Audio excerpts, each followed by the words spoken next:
I do it humanely. We're not throwing people out. We go in, we'll do either a lockout, we'll switch possession. One of the ways that people can help us, because my influence in many cases helps, because they just subscribing to my YouTube channel helps, the media attention I get, because if I can show that I can influence their lives and influence them to move out, basically based on the fact that I'm going to expose them to the world. So just simply, subscribing to my channel is making a huge difference. Okay, so they're fine with staying in someone else's home rent-free and potentially destroying it.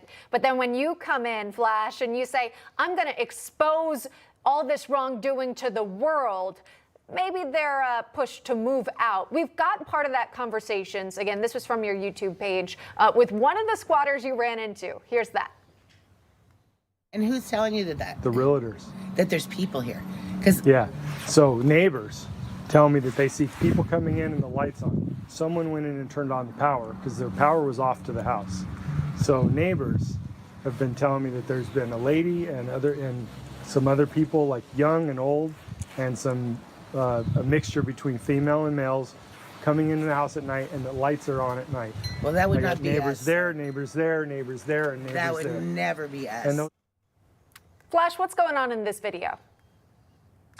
Yeah, I was sitting out there, from like 4 a.m. to around 8:30 in the morning, and I witnessed 3 cars go out of the driveway, including these people.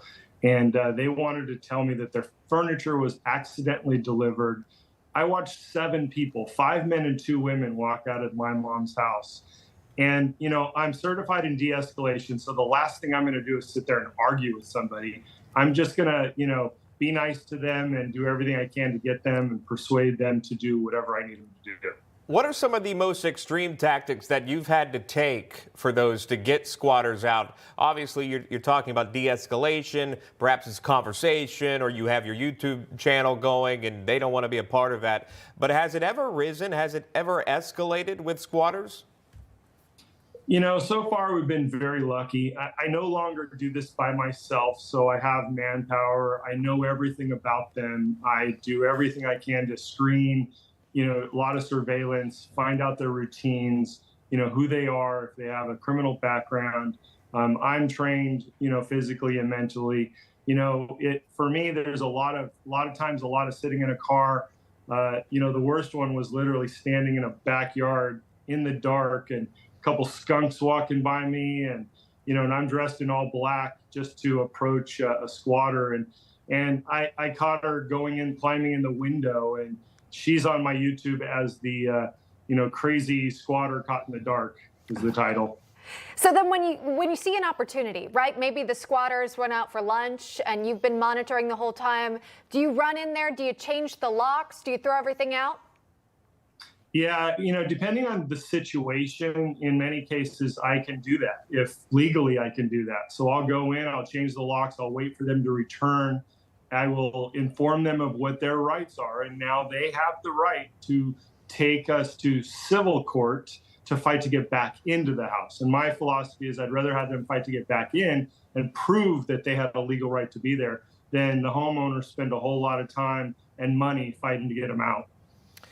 That's unreal. Again, knowing what you can do and knowing the rights. Speaking of rights and what you can do, you were with Florida Governor Ron DeSantis. Has he signed legislation addressing squatters in his state? This is in Florida, and we see you there. Thumbs up. What do you think needs to change when it comes to the laws and those taking advantage of squatting laws in all different states within this country? We've seen it in California and New York. We know it happens in others. Florida said no, not here in the Sunshine State. What needs to change? I think that, very important thing based on the commenters that I'm getting, there needs to be a very clear distinction between tenants and squatters, and squatters being criminal, tenants having civil. Tenants deserve their rights, and they're not going to lose those rights. So that needs to be very clear, the most important thing. But residential maintained properties should be criminal. Squatting and squatter rights were never intended for people to be able to break into a residential maintained property. So that should be criminal. That should be a felony. That should be considered an invasion. This is ridiculous. Yeah.